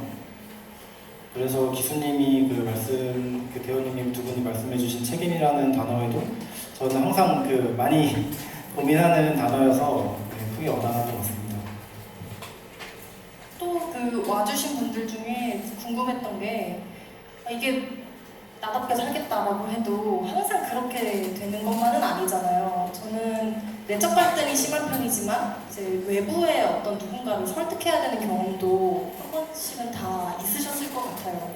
약간 대호님께서 기조 강연 해주실 때 부모님과의 소통이라거나 이런 얘기도 잠깐 언급해 주셨는데 혹시 나의 기준을 지키기 위해서 누군가를 설득해야 했던 경험이 있다면 그때는 어떤 상황이었는지 그리고 그걸 어떻게 헤쳐나가셨는지 그 이야기도 좀 듣고 싶습니다. 저는 아직 결혼은 안 했거든요. 근데 제가 굉장히 공감 가는 말 중에 하나가 허락보다는 용서가 빠르다. 마음 편하다. 저는 일을 좀 내는 스타일이었고요. 처음에 아나운서를 지원했을 때도 저는 부모님께 말씀드리지 않았습니다. 처음에 제 동생에게 얘기를 했고 얘기한 이유는 어쨌든 아카데미라는 그 학원을 좀 이용하기 위해서 돈이 좀 필요했는데 당시에는 제가 이제 대학생이어서 돈은 없었고 아르바이트는 할 수 있었지만 그게 충분히 충당이 되지 않았는데요. 근데 당시에 부모님께 말씀드리면 들통이 나니까 그래서 이제 동생이 당시에 ROTC 학군단으로 이제 군인 생활을 하고 있어서 동생에게 이제 돈을 좀 빌리기 위해서 그래서 얘기를 했던 거고요. 그러고 나서 제가 이제 전형을 거쳐서 나중에 말씀을 드렸던 것 같아요. 그리고 이제 집 같은 경우에도 부모님께 말씀을 드리지 않았습니다. 말씀을 드리지 않았고 일단 저지르고 그 다음에 수습을 하는 스타일이어서 저 같은 경우에는 누군가를 설득하는 과정이 저에게는 이게 어차피 내가 마음을 먹은 건데 누굴 설득할 필요가 있을까? 결과로 보여주면 되지 라는 생각이 좀 강했던 것 같아요. 그래서 그런 설득의 과정은 저한테는 굳이 지나치지 않아도 되는 거죠. 어차피 내 인생 설득이 왜 필요할까? 설득을 하기 전에 일을 내가 하고 싶은 것들을 일단 진행을 하고 나중에 거기서 오는 책임을 내가 지면 된다라는 제 인식의 과정이 있었어서 저는 보통 제가 설득을 하지 않는 편입니다. 그리고 이제 회사 생활을 할 때도 그냥 회사 생활을 할 때도 이 상하 이 선배들도 있고 후배들도 있잖아요. 누군가를 저는 설득하지 않아요. 그 사람의 생각이 있고 나의 생각이 있기 때문에 절충을 할 뿐이지 그 사람을 내가 가지고 있는 생각을 그 사람한테 주입하려고 하지도 않고 또 남들이 가지고 있는 생각을 제가 듣고 저를 합리화시키려고 하지도 않기 때문에 각자의 생각을 조율하고 또 협상하고 맞춰가는 과정이 좀 있을 뿐인 것 같아요. 저는 설득에 대한 생각은 개인적으로는 그렇습니다. 너무 독단적이죠. 예.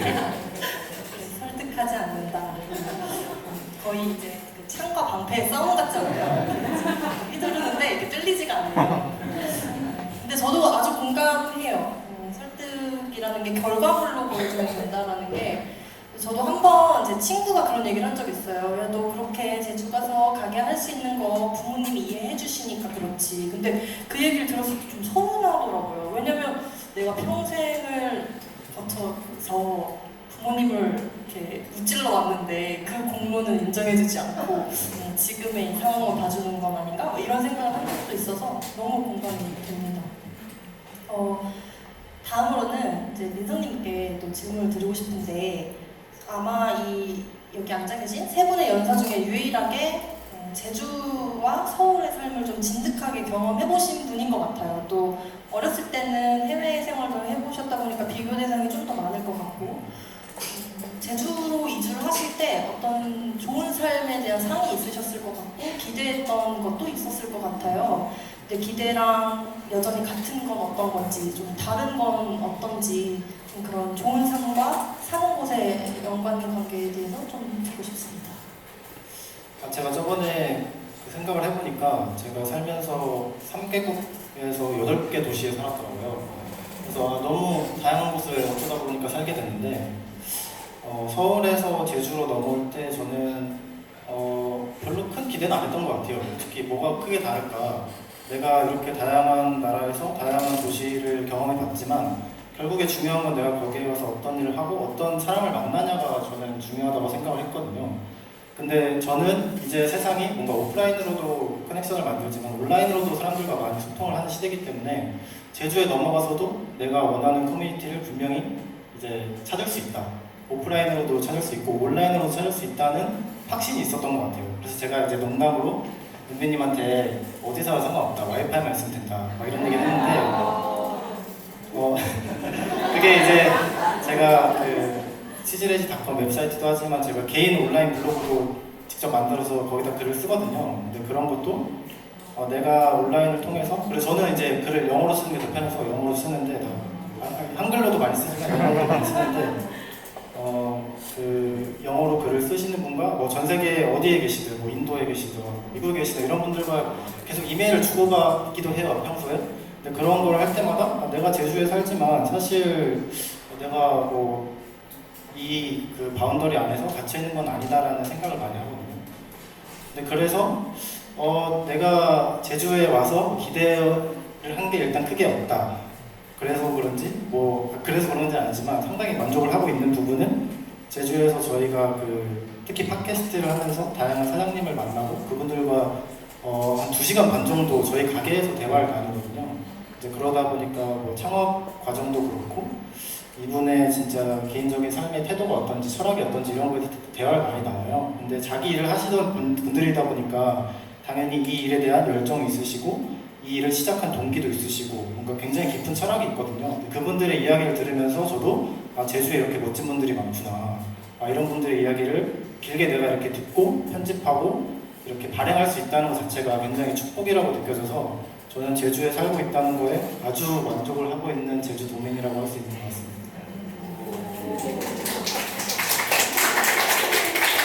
제가 제주도가 고향이기 때문에 사실 이렇게 끌고 와서 이런 얘기를 들으니까 저 역시 좀 안심이 되고 기쁘네요.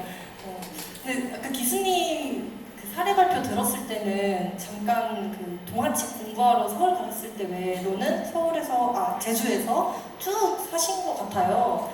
근데 그러면 이제 제주에서 살기 때문에 어떤 삶이 풍요로워지는 측면, 혹은 내가 살고 싶은 삶에 가까워질 수 있는 측면은 또 어떤 게 있을까요? 아마 여기 제주에서 계속 사시는 동생들 많을 것 같아요. 저는 사실 우리 때 청소년기나 어떤 젊을 때는 그런 얘기 많이 했죠. 뭐 배우려면 육지 가서 배워야 되고 이렇게 하는데 지금 알다시피 제주도는 서로가 똑같잖아요. 이렇게 환경도 그렇고 저는 이제 개인적으로 여기에 계속 토박이로 살면서 느꼈던 건 뭐냐면 계속적으로 변하고 있다는 걸, 특히 이런 외부적인 환경보다도 내적으로 상당히 많이 변하고 있다는 거. 아까 예를 들어서 제주도에 거의 180개 정도의 책방이 생기라고 누가 생각해면 아무도 생각 못했죠. 근데 이거가 물론 거품이고 뭐고 간에 이게 계속적으로 그런 분위기가 바뀌고 또 새로운 어떤 문학을 전공하든지 무슨 전공을 하신 분들이 많이 내려와 계시고 작가든지 아까 말한 음식적으로 마찬가지고. 그러니까 제주는 아주 역동적으로 지금도 계속 바뀌고 계속적으로 흐르고 있다고 생각합니다. 그리고 여기 진짜 앞으로도 많은 일을 해야 될 젊은이들 많이 계신 것 같은데 굳이 육지까지 가지 마세요. 우리 좋아. 환경 좋지, 뭐하지. 자기 진짜 만족만 느끼면 굳이 서울 가지고 개고생을 왜 합니까? 네.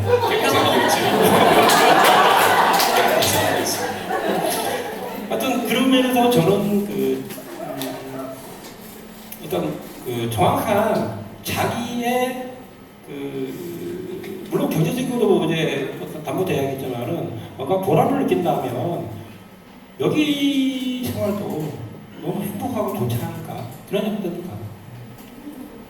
이제 서울에서 제주에 와서 만족도가 너무 올라갔기 때문에 정말 하나하나 다 궁금하면서 들은 것 같습니다.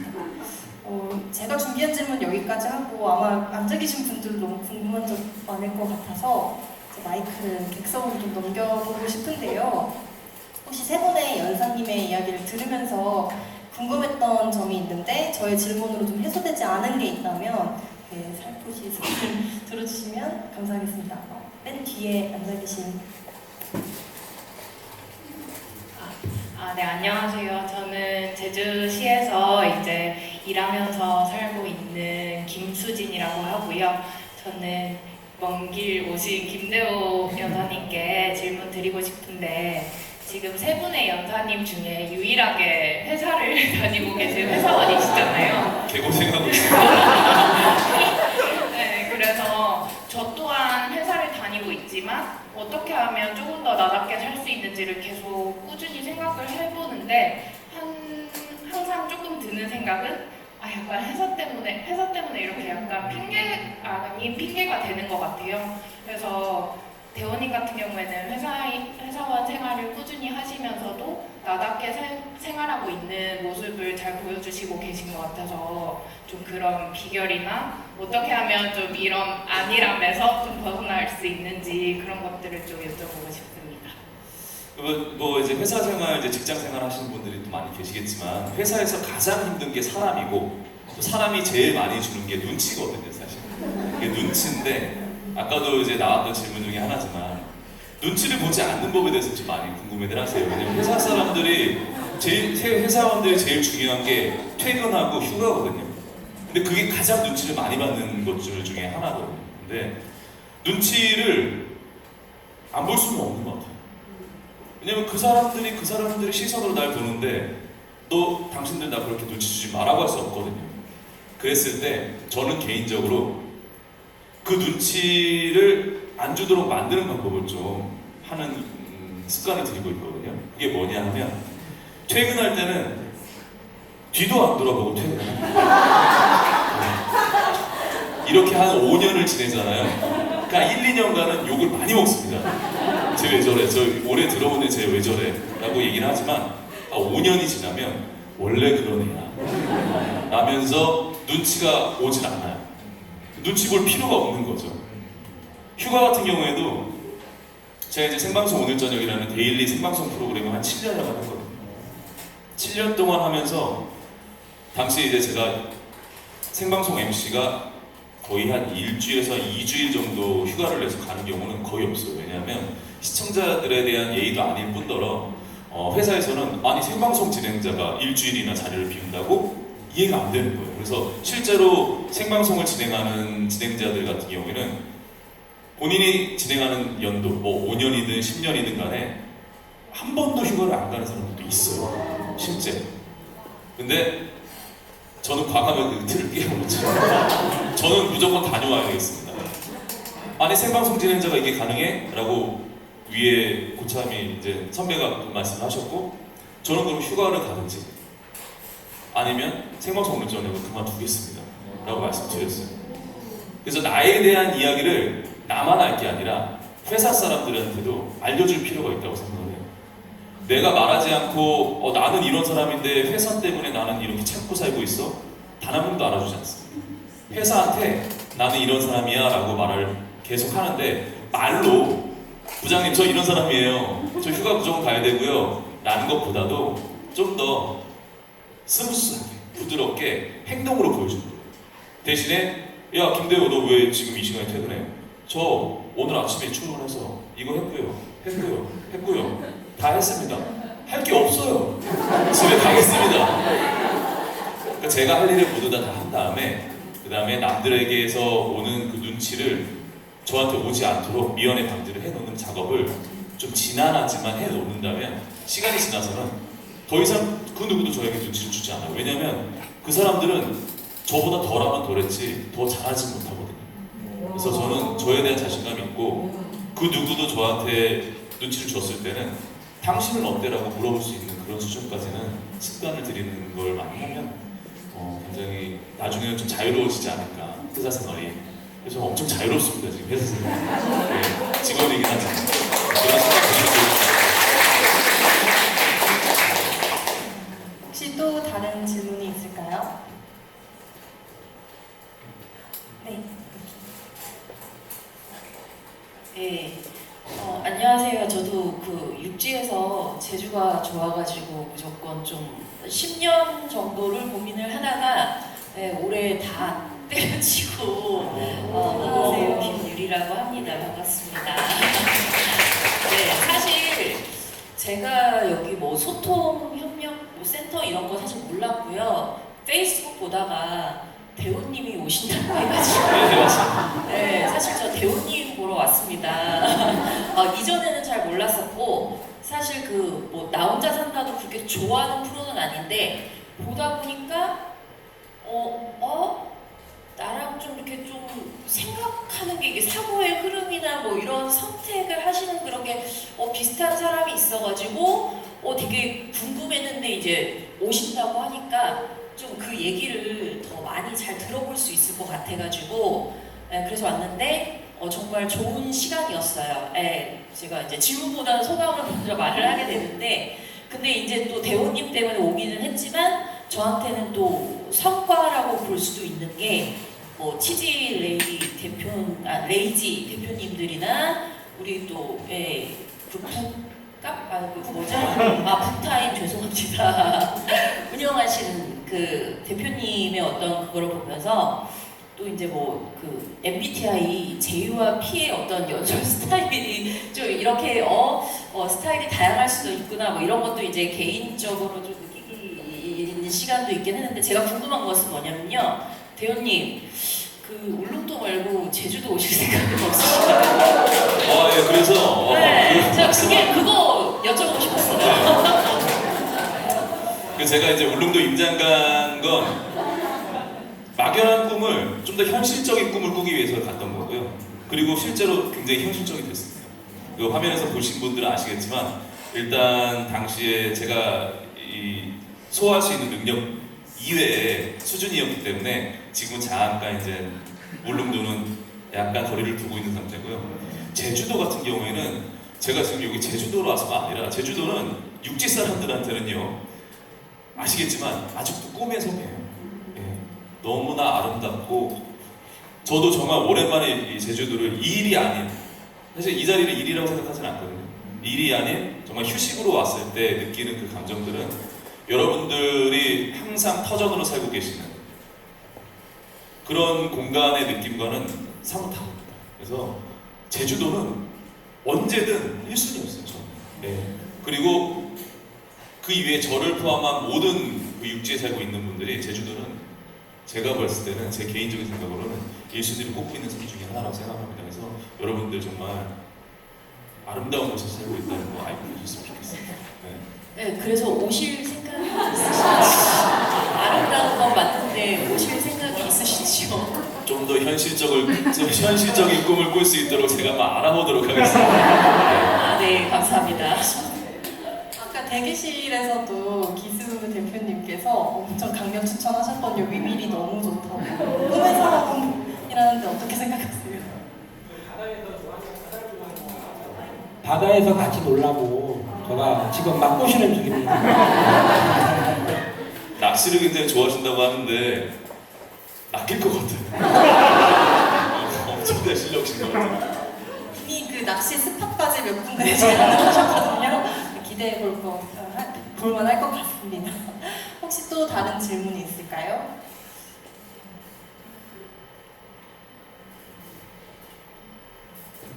조용하네요. 그러면 제가 준비한 이제 마지막 질문 한번 드리려고 하는데요.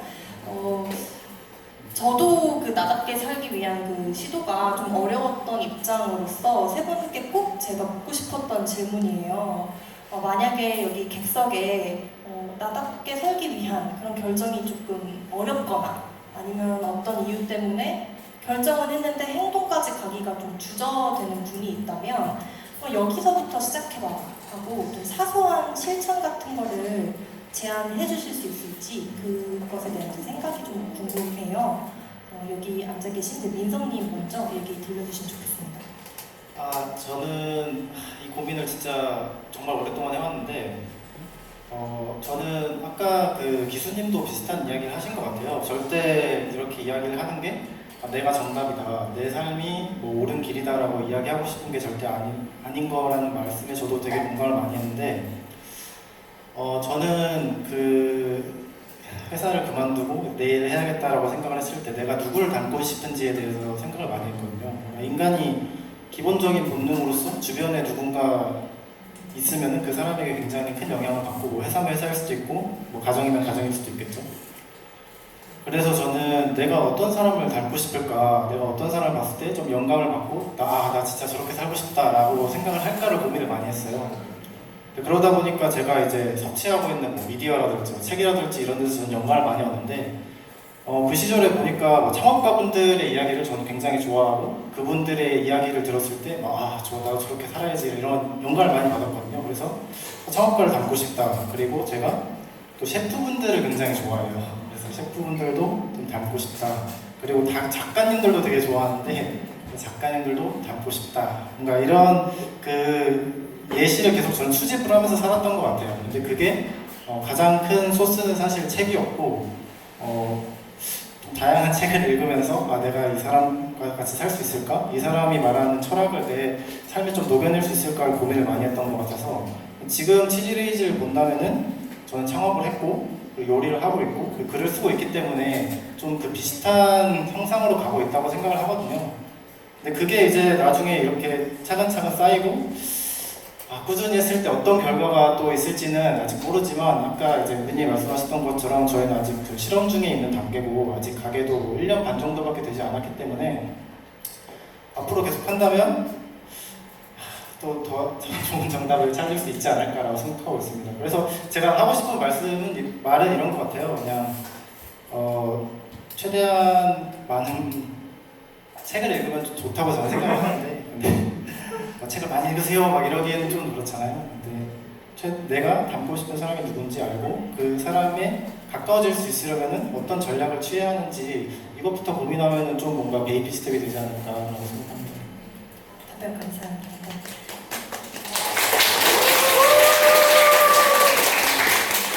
대웅님의 생각하시는 그 사소한 실천은 무엇일까요? 일단 세상이 여자 나와라, 남자 나와라, 사업가 나와라, 아나운서 나와라, 뭘 닫다라는 걸 너무 강요하는 세상이라서 이제 하다가 나다워라라고 얘기하는 것 자체가 너무 민망한 세상인 것 같아요. 그래서 뭘 다올 필요는 없을 것 같고, 다만 이 생각을 내가 하고 있는 것인지, 아니면 내가 어디에서 읽고 남들의 생각을 하고 있는 것인지, 어떤 여행지를 가서 남들이 느껴온 그 생각들을 나도 거기 가서 그걸 되뇌이고 있는 것인지, 내가 느끼고 있는 것인지, 그런 연습이 좀 필요하다고 생각합니다. 그래서 단순히 우리나라 뭐 어떤 유적이나 내지는 해외의 어떤 유명한 여행지 가서 와 너무 멋있다, 멋있지 않아도 되거든요.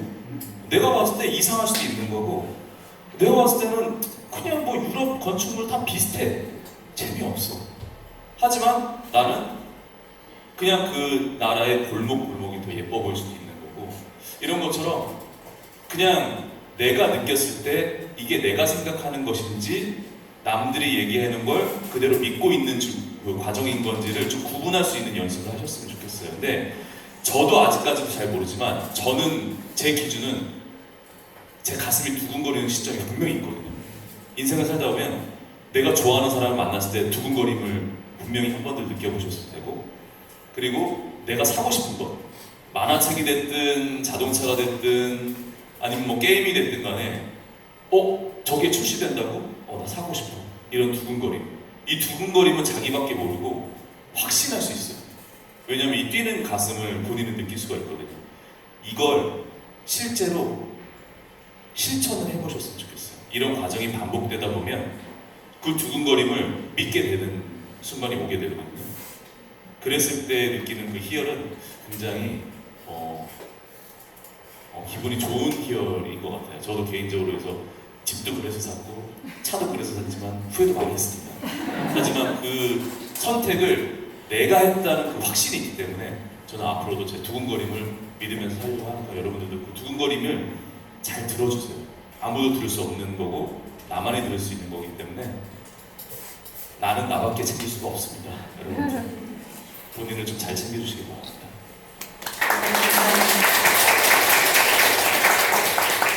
마지막으로 기수님이 제안하시는 사소한 실천 무엇일까요? 이렇게 또 얘기하려고 그러는데 어떤 분들은 그런 얘기합니다. 문학가한테 작가한테 작가의 문학이란 무엇인가를 물어보든지, 철학자한테 철학이란 무엇을 물으면 그게 가장 힘든 질문이고 어려운 질문이라고 합니다. 뜬금없잖아요. 예를 들어 저한테 책방이 뭐예요 하면 저 벌떡을 얘기 못하죠. 근데 저는 개인적으로는 저도 그렇게 좀 했던 것 같아요. 내가 이 세상에 태어나서 내가 이걸 살면서 내가 가장 잘할 수 있는 게 뭘까를 찾아내야 된다. 그리고 그 과정이 아주 중요하지 않은가 생각합니다. 제가 이런 경험을 해서 그런 게 아니고 여러분들도 마찬가지입니다. 한번 대비해 보십시오. 내가 가장 잘할 수 있는 거, 이 세상에 가장 잘할 수 있는 게 뭘까? 라고 생각하면 그거를 하나하나 찾아가는 과정이 엄청나게 중요하다고 생각합니다. 회사 직장이든지 아니면 자기가 무슨 일을 하든지 무슨 간에 찾아가는 거. 아니 얼마나 일이 많지 않습니까? 꼭 남들이 돈 많이 번다 아니면 최고 인기 있는 거 말고 내가 진정으로 진짜 없더라도 진정하게 내가 즐거움을 느끼고 잘할 수 있는 거, 그거를 찾아내면 여러분들은 완전 행복의 길로 갑니다. 여러분 파이팅 하시죠.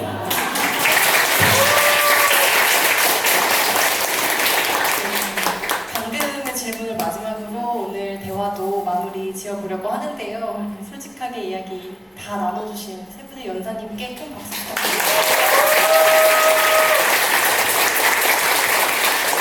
이쪽에서 질문도 던져주시고 이렇게 눈빛으로 적극적으로 대화에 참여해주셔서 감사하다는 이야기 전하면서 오늘 대화 마무리 짓도록 하겠습니다. 네, 감사합니다. 자리해 주시면 제가 클로징 가도록 하겠습니다. 오늘 좌장 맡아주신 고은비 대표님께도 감사 말씀 드립니다. 그리고 긴 시간 함께 해주신 여러분들께도 감사 인사 드립니다.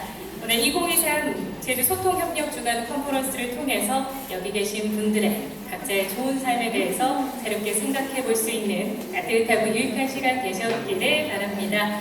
자, 우리가 사는 제주, 좋은 삶을 사는 우리로 주제로 개최되는 2023 제주 소통협력주간은 내일인 28일에도 다양한 프로그램들이 진행이 되니까요. 많은 관심과 참여 부탁드리겠습니다. 자, 그럼 이것으로 오늘 준비된 모든 순서를 마치도록 하겠습니다. 함께해 주신 여러분 고맙습니다.